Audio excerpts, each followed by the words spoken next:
tuned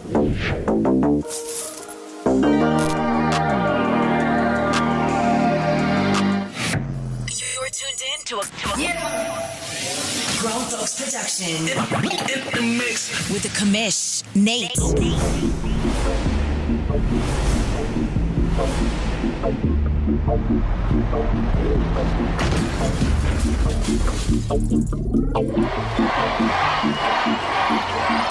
All right, what's up, everybody? Welcome to Press Pass Live number 290. That's right, we're 10 shows away from number 300. This is your weekly podcast show for the world's longest online CFM in the world, the OMFL, and it is season 105. We're going to jump right into it, giving our predictions. We're going to talk about our winning season for the off season. And then we're going to jump into the owner mailbag. As always, let me welcome in my guest, Mr. Trey of the champion Detroit Lions. That's right. We get to say that all year for this entire season. How you doing today, Trey? Yeah, I'm doing pretty good. You know, sucks I didn't get to get my week one game in, but hey, it happens. I know. Sucks because all of us are really ready to see that game. It was going to be an exciting one.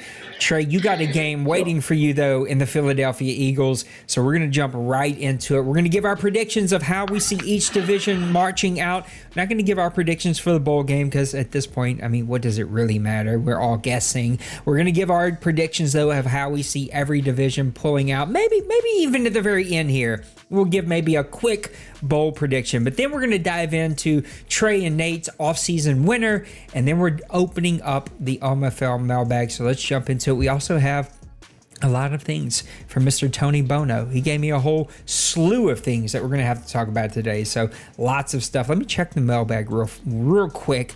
Let's see. Yeah, we got a couple. My goodness, we got more than a couple. We have a bunch of questions that we can get into and start to unpack. So let's get right to it. Let's talk about the AFC North, Trey. We got Little Koch and the Cincinnati Bengals. We just got a CPU win right over the San Francisco 49ers. We got Nipples and his Ravens at 0-1. The Browns and Denver at 0-1. And then Penguins and his brand new Pittsburgh Steelers sitting at 0-1. How do you see the AFC North playing out? Guys, it's good to see you in the chat too. I see it working out very similar to how in season 104. I think Little Koch will keep the division lead, and Denver he'll find his groove later on, just short of surpassing Little Koch for the division lead. I am trying to tell them in the chat that I want to see, if I can spell right, I want to see their predictions as we go through it in the chat. I think that'll be a fun little thing that we can go. It's hard to kind of debate you. I mean, Little Koch and the Bengals have had such a great season last season. The Browns, can't quite put my finger on it, but they lose in week 1 by 10. That's going to be a really tough one. I know it was at home, and that makes it even more tougher. Who knows what Penguins? I think he's at least a half a season away from turning things around. Think of the Jets a couple of seasons ago whenever Kobe went over there. Give me the Bengals to win this division again, but look for the Ravens, Browns, and Steelers to make him earn it all the way to the very end. I wouldn't be surprised at all if the Browns actually win this division, but go ahead and give me the Bengals to win it. I like the Browns in a wild card. We'll see exactly how that one plays out. Let's go ahead and go to the AFC South. You got the Jaguars and Duval. He is over to a 1-0 start. The Titans and Judge, he's off to a 1-0 start. Your guy Colts and Cincyberg, he's off to a 2-0 start, playing some tremendous defense over there in Indianapolis. And then my guy Raj, what happened, Raj? You're sitting at 0-1, gave up 35 points in your first game. Man, we got to do way, way, way better than that. How do you see the AFC South playing out? I think Mr. Cincy took a lot of unfortunate credit of, us thinking Roger was going to upset him last year, and he's at the proof point. I think Cincy's going to find a way to run away with the division this year. It's hard not to say the Colts. I want to see the Titans. I want to see the Texans. I want to see Duval. Look, 34 points for him, 20 points against. That's a pretty good game from the Jaguars, but All three of those teams have yet to show us that sustainability to keep that up for an entire season. You got to take the Titans. I don't know if anybody else comes out of this division. The chat's kind of agreeing with us over here. It looks like the Colts are kind of the favorite to win this one. Let's make sure Cincy can keep everybody healthy, though. Keep this team trucking along. AFC East, Dolphins and Massimo right there in the bowl game versus you. The Jets and Mr. Kobe. Looks like he's got revenge on the brain. Bill and his Buffalo Bills at 1-0. And then the Patriots at 0-2. 0-2 lost? What has happened to your team lost? Rookie quarterback. I'm pretty sure he's starting a rookie quarterback. It's going to take him some time to find his footing. Tell me why the Jets are going to win this division. I'm going to tell you why they're not. I think Bill seems to have found a formula. And I think Mossmo seems to have found a formula. They both have had games where they've put Kobe on the back burner, and Kobe's been, almost. It's like Kobe's goes down a step or two when he's been playing those games.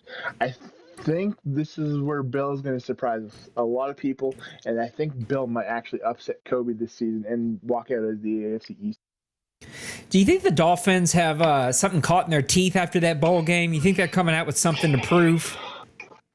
Well, tell me, Nate, how would you only managed 6 points on a last-second play?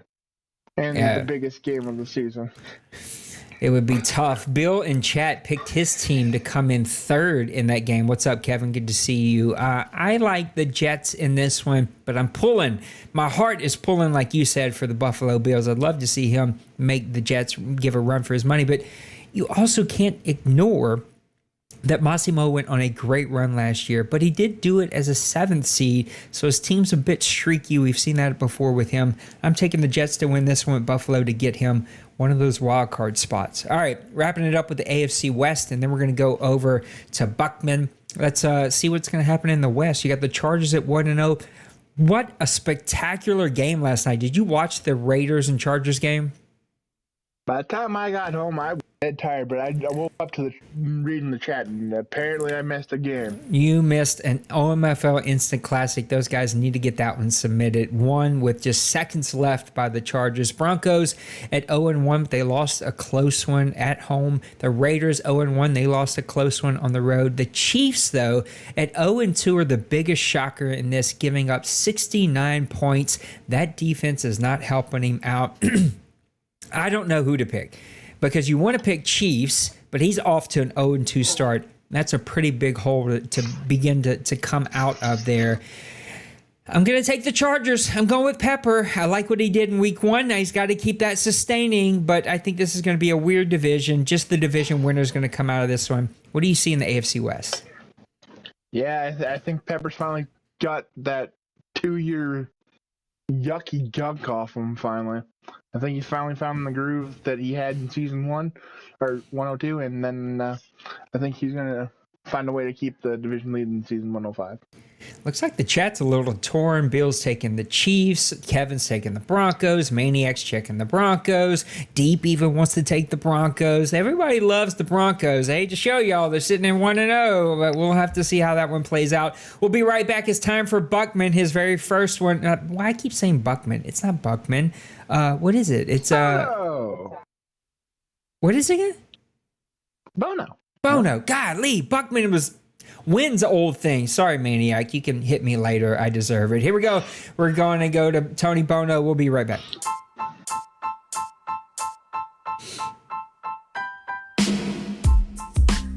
What is up, sports fans and OMFL grown folks fans? Welcome to the OMFL News. And this is a break right here on Press Pass Live. It was a whirlwind of an offseason with great draft night. Good show there with Nate and the gang, followed by some great games in week 1 of season 105 so far. Things are looking very, very, very good so far in the season. But let's get over to the rookie spotlight. Since we had so many good rookies coming out of this draft, we'll take a look at our offensive and defensive leaders so far from the rookies.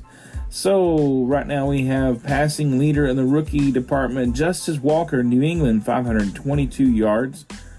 Theodore Ginn Jr. from the Minnesota Vikings at 118.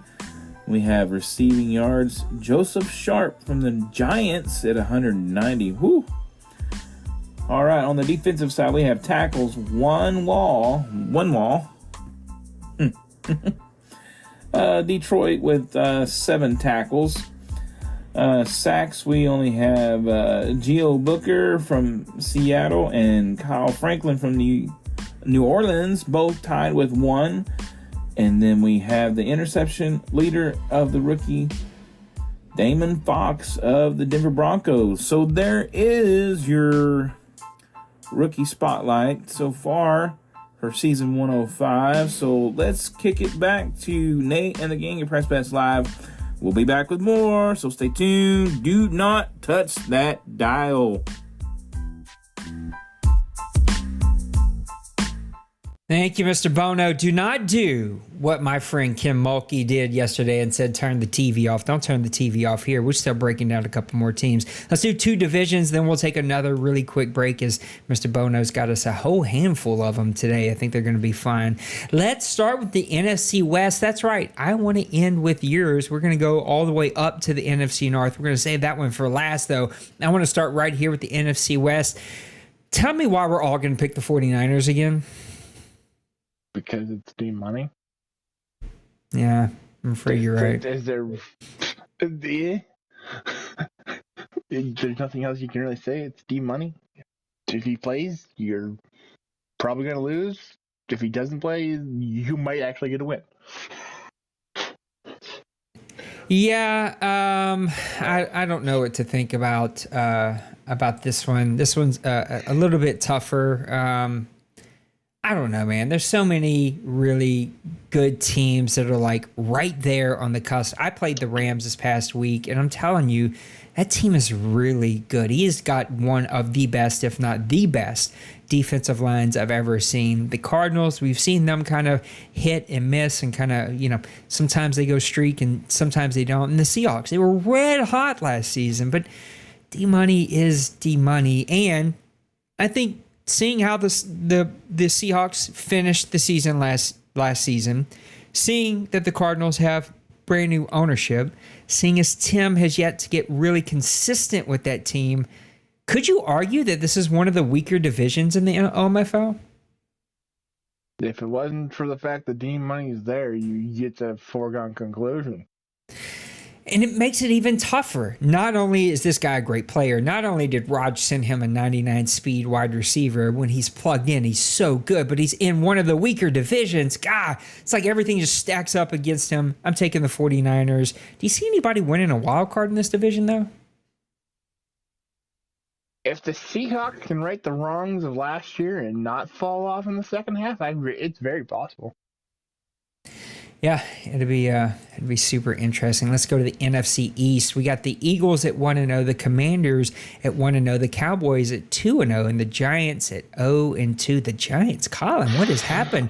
They start your season giving up 70 points. That's just not going to cut it. The Cowboys, though, scoring 71 points in their 2 wins. Lots of points being scored over here in the NFC East. It's not kind of that 3 yards in a pile of dust. Who knows what's going to happen? I've always liked Twinkie and the Eagles. Came away with a big victory against Maniac and the Vikings. Commanders are under brand new ownership over here with Bird. We know what he used to do when he was over in Arizona. Is this D Money's again, or is somebody else going to give him a run for his money? Originally, I went into the season thinking it was going to be a 2-horse race between Colin and D-Money. I think we're actually going to see a 3-horse race. I think Twinkie's finally finding his groove. Really? I think Bird's doing a flawless transition over from the Cardinals to the Commanders. I think it's honestly could be either one of the 3, but in a coin flip, you always got to go with D-Wayne. Hard not to go with Dwayne in this one. I'd love to see Twinkie get things rolling. I know that when Bird is winning and focused, man, he is red hot. I too got to take Dwayne, but Giants are the big wild card. If the Eagles keep winning, they find some consistency. If Bird stays plugged in and he's rocking and rolling with the Commanders, and then somehow Colin can get that thing rolling, this could be a really, really fun division as we completely progress through season 105. NFC South, my guys over here. We got Kevin in the Buccaneers. He's off to a 2-0 start. Snaps to you, Kevin. There's something about either getting to the Toilet Bowl championship or winning the Toilet Bowl championship, and always correlates with a great season the next year. Saints at 1-0. We'll play a little later tonight. Falcons at 0-1. Panthers at 0-1, giving up 41 points in his first game. What do you see happening over here in the NFC South? I think somebody decided to wake Kevin up because he's been very hit and miss the first couple seasons of Madden 23. 9 points in 2 games given up, essentially. That's ridiculous.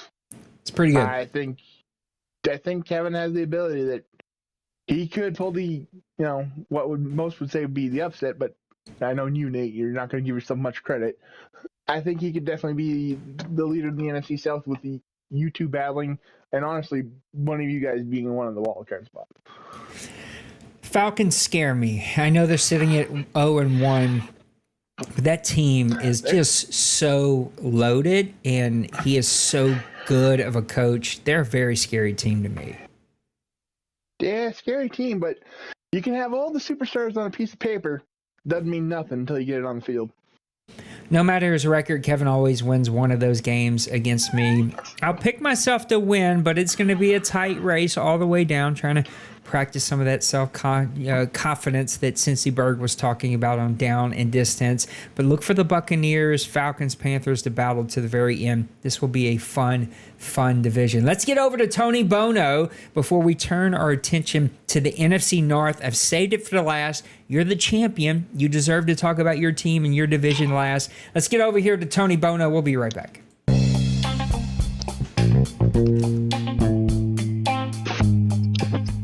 Hey, welcome back to the OMFL News right here on Press Pass Live with yours truly, Tony Bono. That's right. The good baloney Bono is with you right here on the OMFL News. And let's talk about the Fantasy Football League of the OMFL. That's right. We have a Fantasy Football League. Even in Madden, we have a Fantasy Football League. So, let's get to the stats, shall we? The passing stats for fantasy is Justice Walker, the New England Patriots, had 20 fantasy points. But the bad side here, Wellerman of the Minnesota Vikings, only 9. And then A-Rod of the Green Bay Packers with only 2. Come on, Priest, what's up, man? It's not like you. Russian, let's go over to the Russian stats. Breece Hall, the Jets, Jets, Jets. If he's on your team, you are screaming his name because he had 29 fantasy points for the Madden Football League. All right, the bad side, Damian Harris of the New England Patriots only had 7, probably because he was throwing the ball a lot with Justice Walker, but still, only 7 points is not good. And then the ugly, Saquon Barkley of the New York Giants. So many teams in New York. Come on, man. The New York Giants with only 2 points. Oh, my. And then let's move over to the receiving side. Slider Perryman with the good of 24 points for KC. Chiefs Nation, that's right. Or Chiefs Kingdom, or I don't know what you guys do over there, but anyway, moving on to the bad side, Elijah Moore, probably because he was running the ball more than Elijah Moore was catching it. But New York Jets only had 7 points there for Elijah Moore on the fantasy. And then the ugly, Mr. Alan Pitts, he was in the pits, that's for sure, because Minnesota Vikings, Alan Pitts did not do very well, and it was ugly. 4 points. So I repeat, do not put Pitts on your fantasy football team. It will be a mistake. All right, so that's it for your fantasy football league of the Fantasy Madden League here on the Fantasy Radio. I'm sorry, it just kind of got real. We'll be back, though, so we're turning it back over to Nate in the Press Pass Live. Stay tuned. We'll have more. I'm serious. Stay tuned. Don't leave. You'll regret it. We'll be back. Somebody get Tony Bono a baby aspirin. I'm pretty sure he just had a stroke. Let's talk about the NFC North trade. The Bears at 2-0. Your Lions at 0-1. But it was a CPU game, sim, whatever. And we're not going to count that one. Packers 0-2. He's given up 75 points. That's what is that? Vikings at 0-2. 45 points for him. 69 points against him. New team, lots of young players. Gonna give him a minute to get things figured out, but he will. He'll get things figured out over there.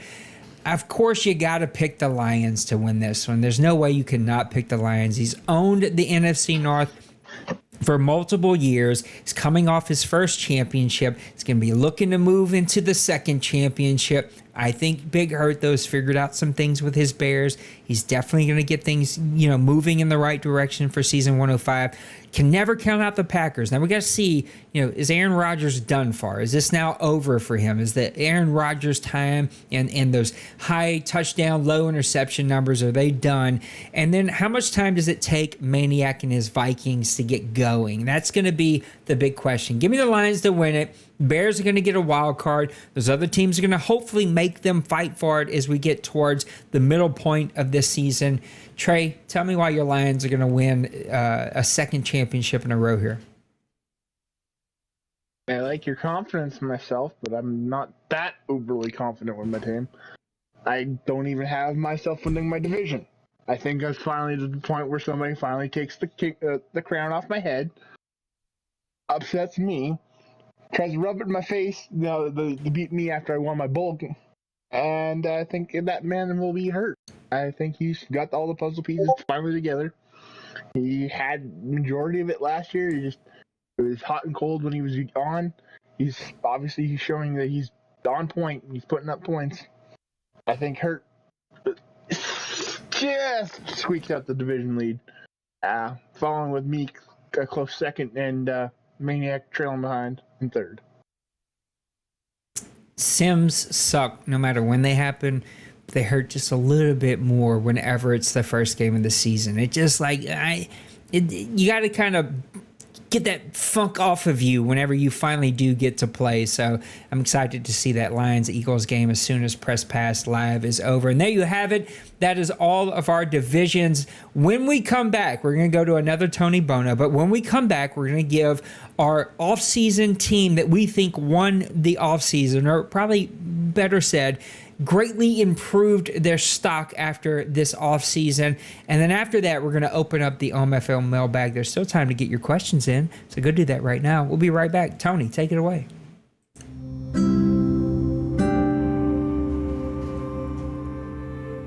Hey there, are you suffering like millions of Madden gamers and lacking in your game? Well, I have the solution for you. It's called Madden Cheese.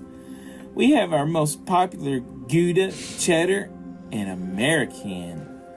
But we also have refined special cheeses such as Stinky Bishop, Sergeant Pepper, Barely Buzzed, and our number one favorite, Drunken Hooligan. Get yours online today at yourattoolforgettingcheese.com.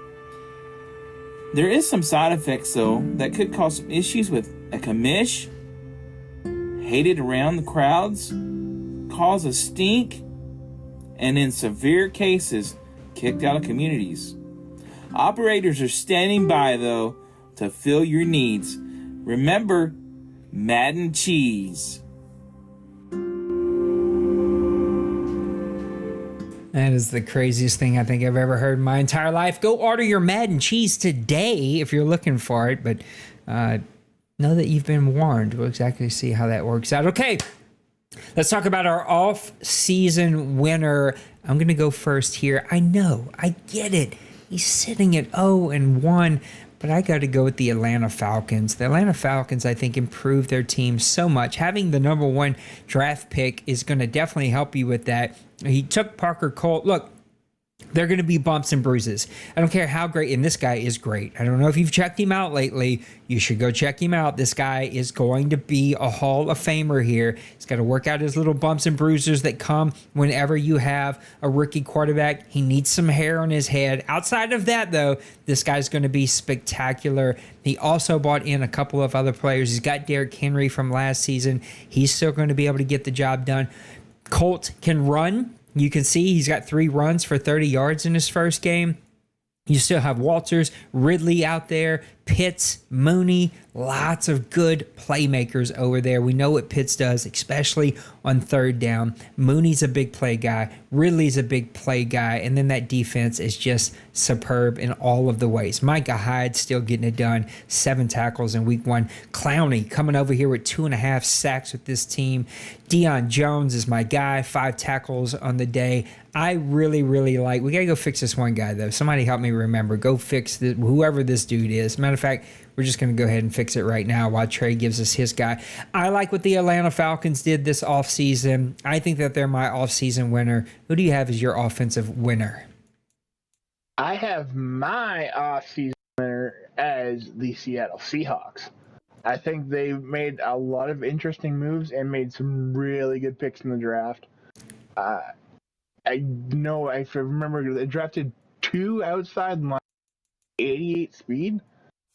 That's just unheard of to get that kind of speed, let alone in the OMFL have that fall to you twice, essentially.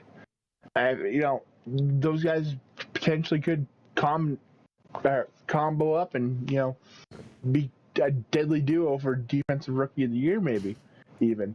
As for offensively, you added James Robinson to the backfield.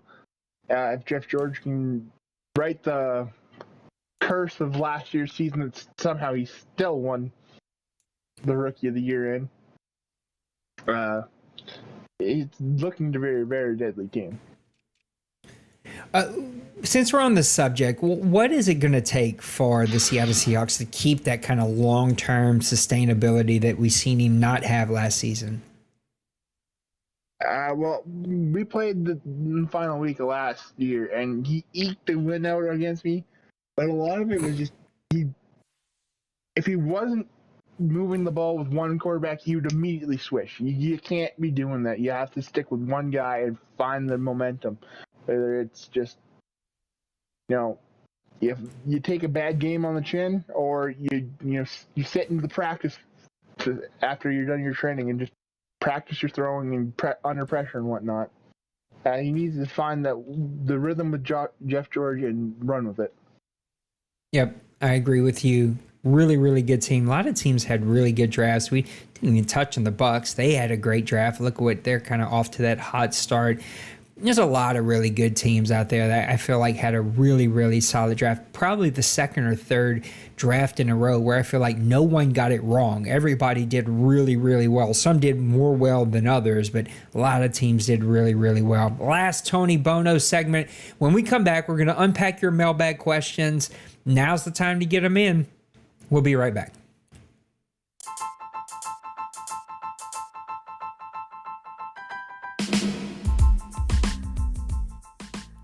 Be quiet. We're hunting rabbit season.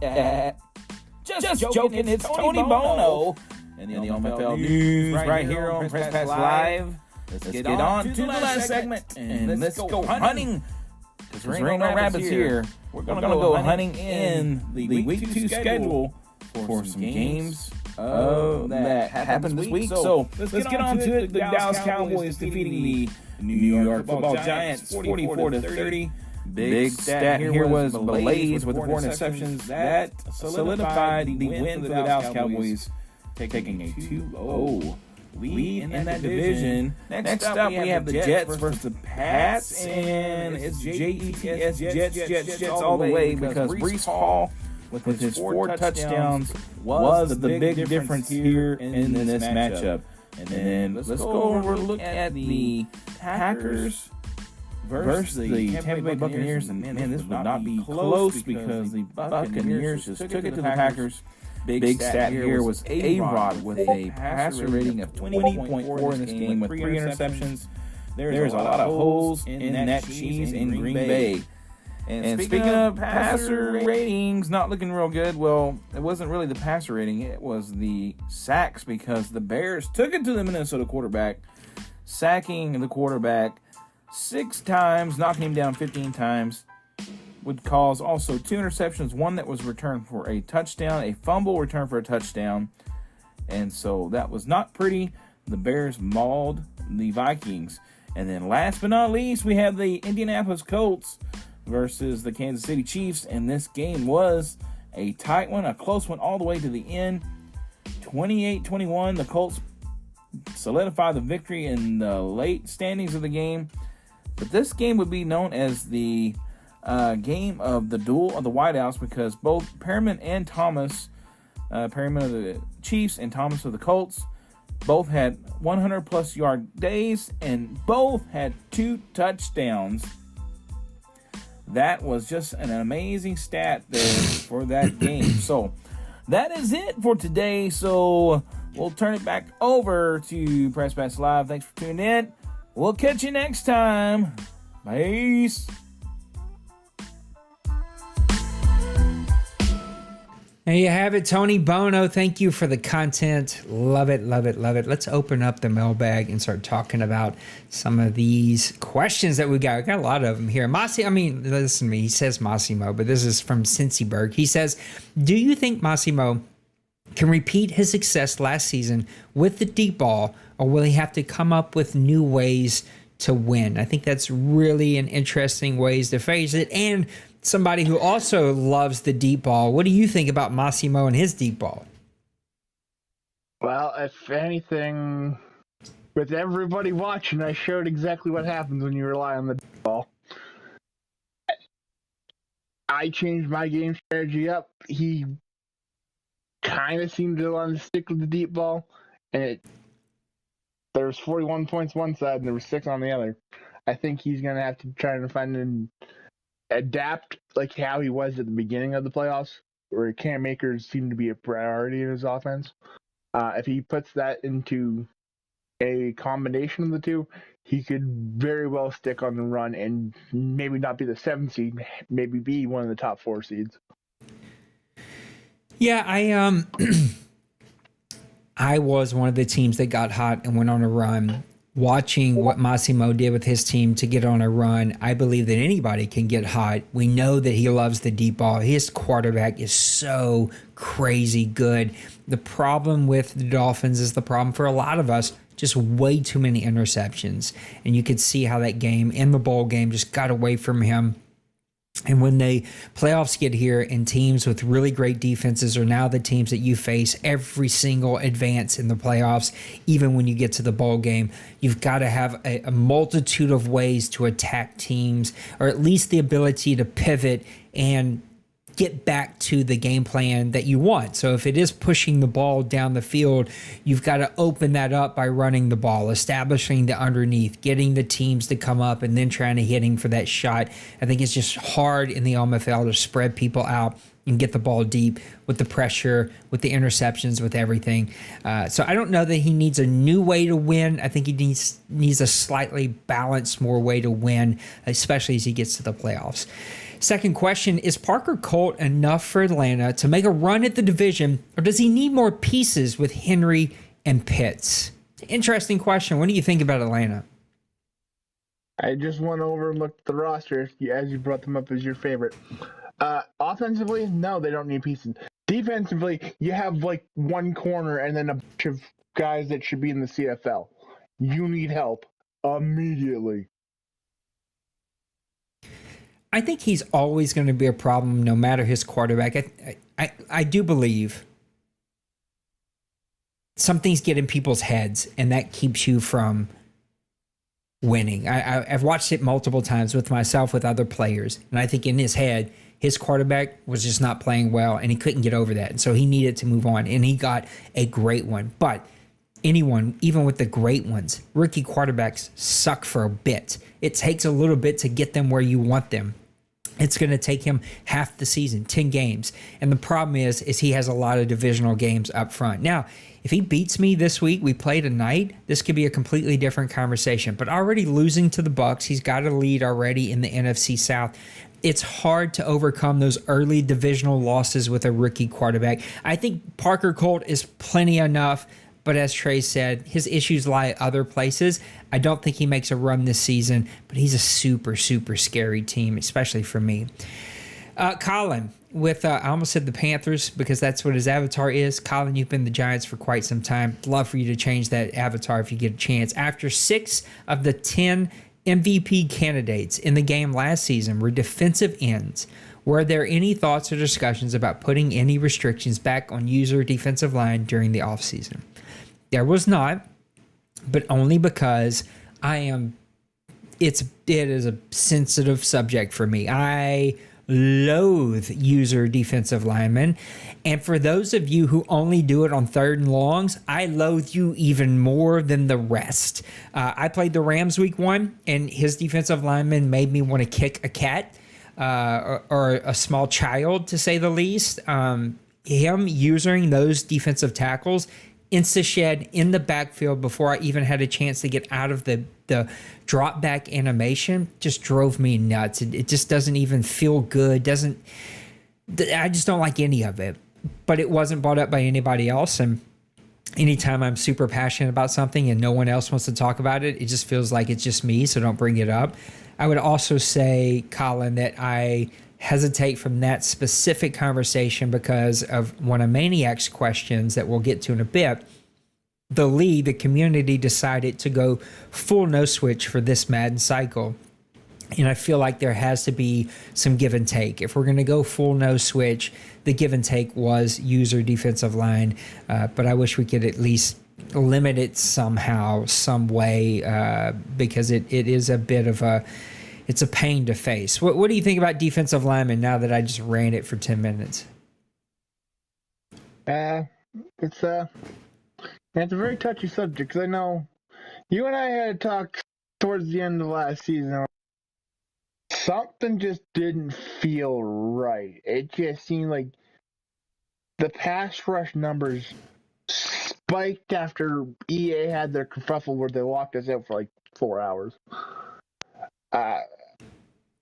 It's always going to be a touchy subject, especially when you're getting 10 to 15 guys all producing 20 sack seasons, when realistically that happens to maybe 2 guys a year. Yeah, I think my pushback with that has always been the interception numbers are also like 8 years combined for most NFL quarterbacks. And that's because none of us are NFL quarterbacks. None of us have a week to prepare for a defensive scheme. And so I think the sacks are always going to be naturally higher. The interceptions are always going to be naturally higher because of it is a video game. We're not professional quarterbacks. We don't have a week to prepare. People just get out there and sling it.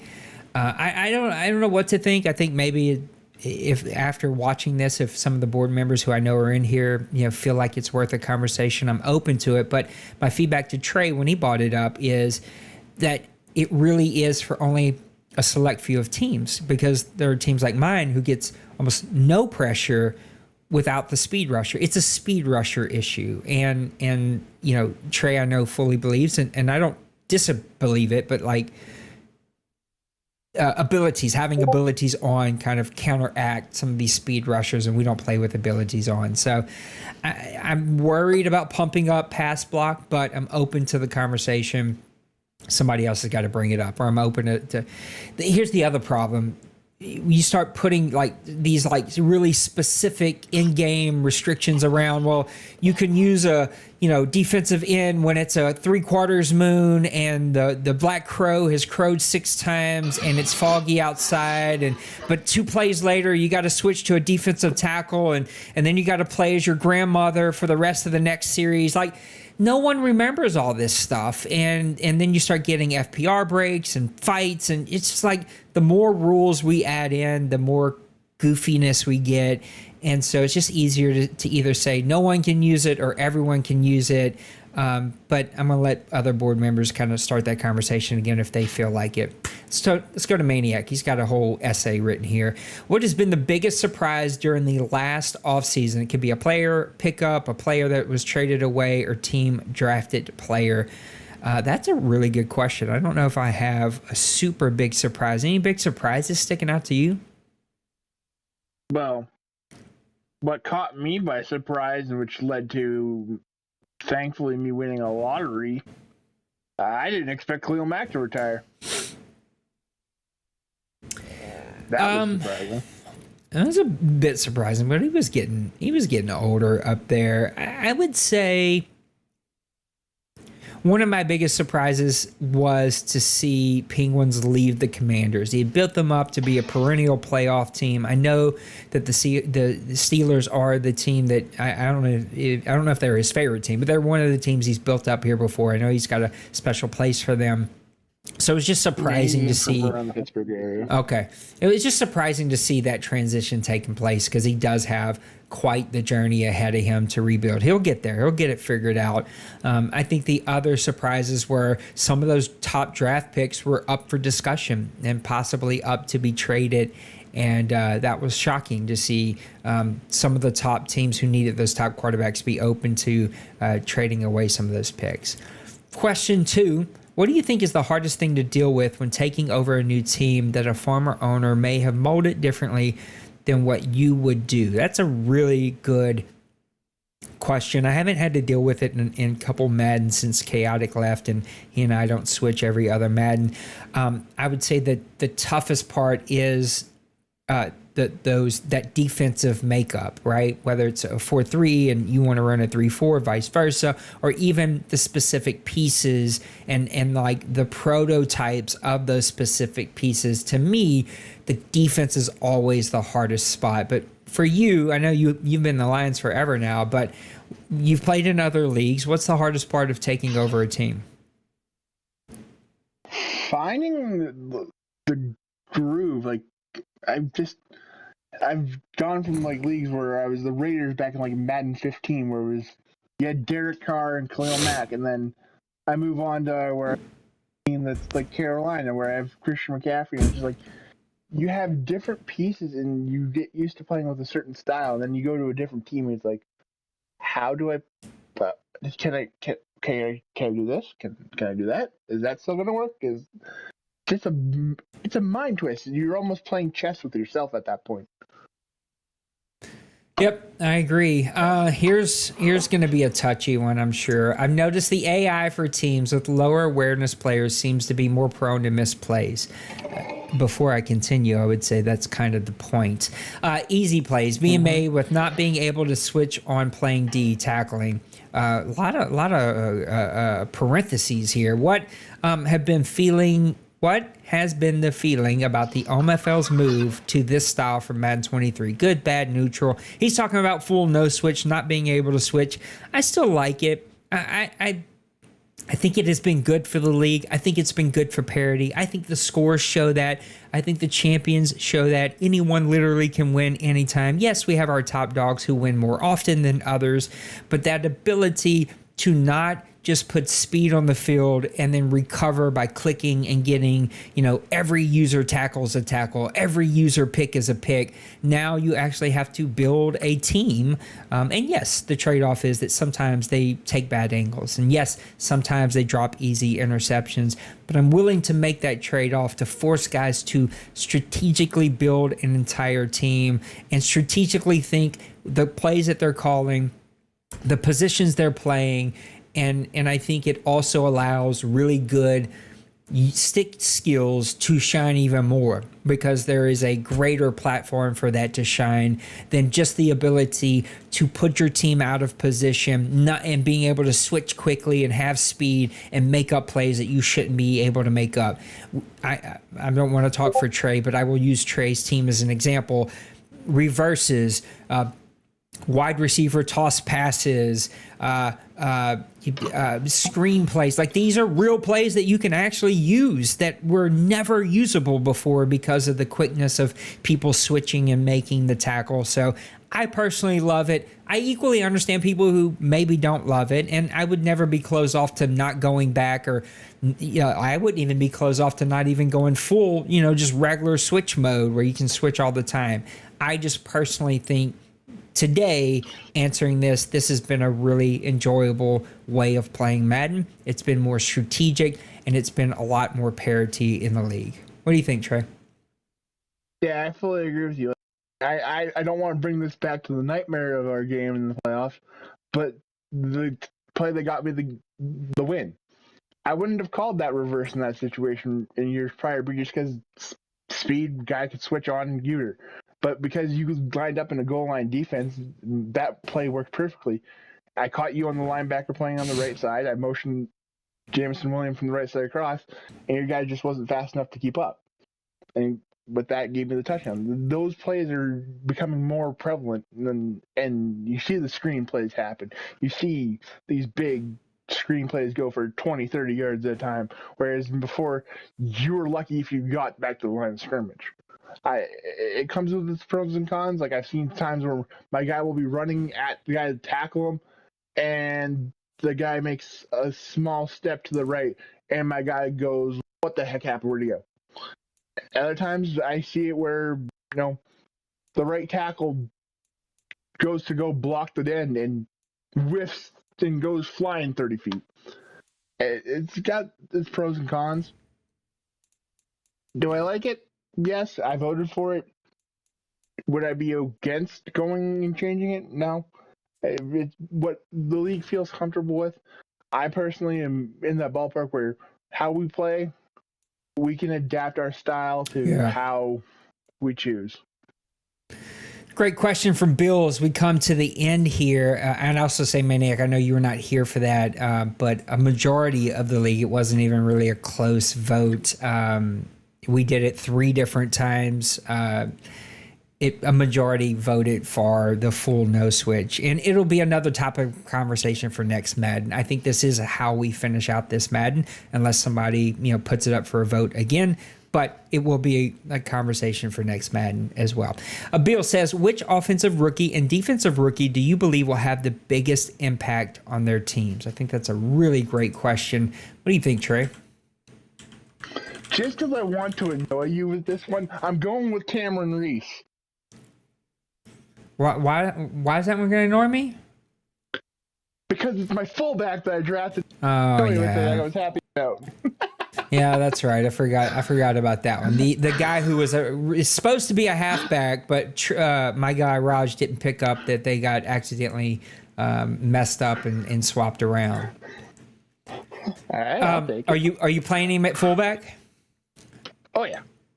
I put up on, I think everybody can see this. I love this from Daddy Lee's, the rookie leaders. Justice Walker, he is the quarterback out of New England, 522 yards. I think Parker Colt is going to figure it out. He's going to be spectacular. He'll be right up there. Chandler Spencer for the Rams could quietly have a really, really good season.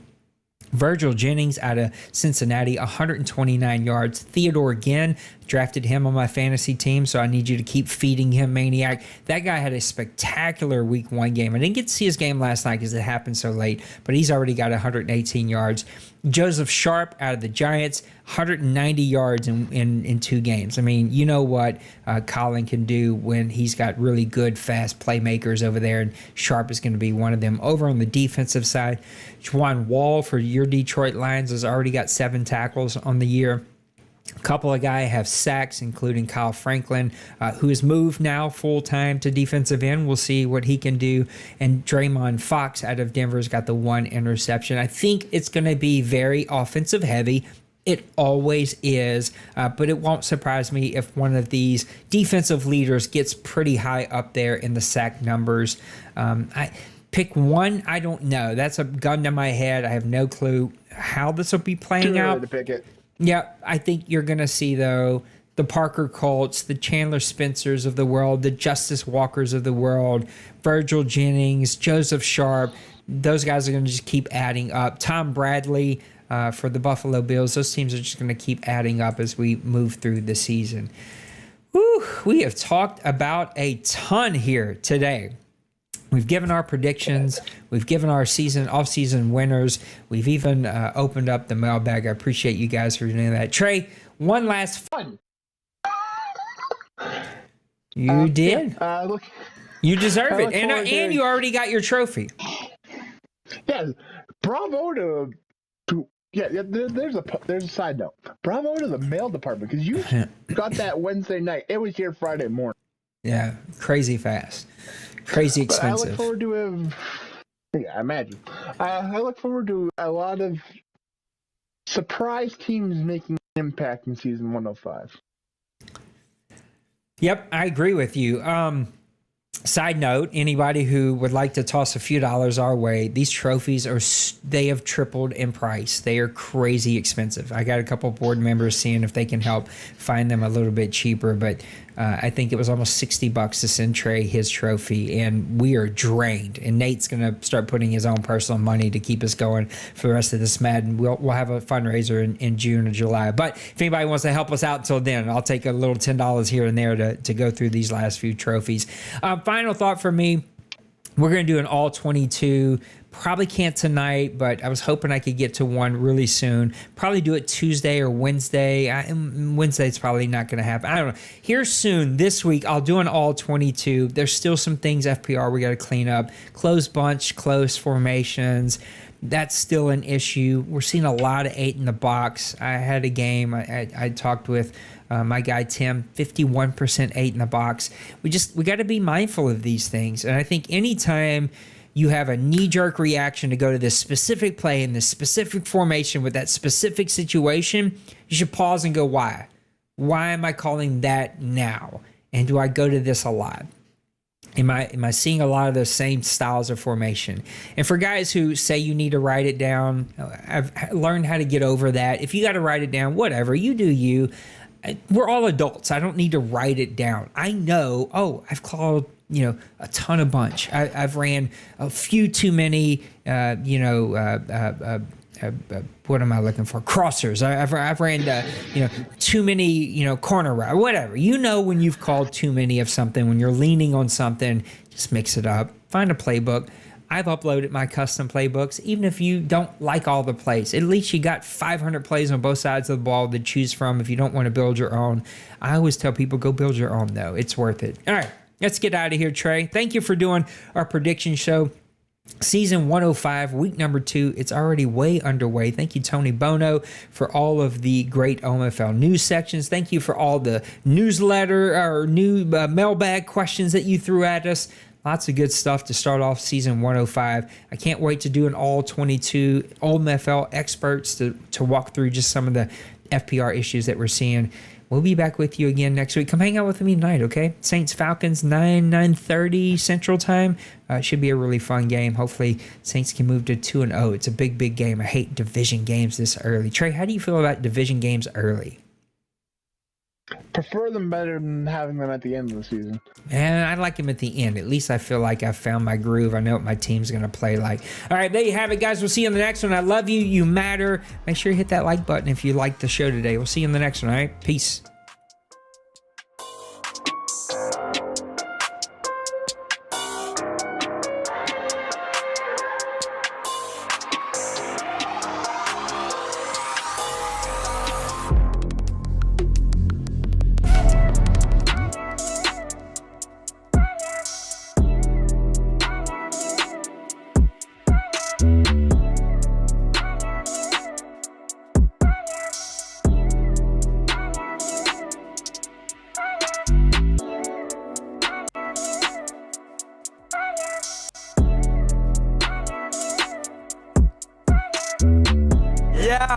Smash that like and subscribe.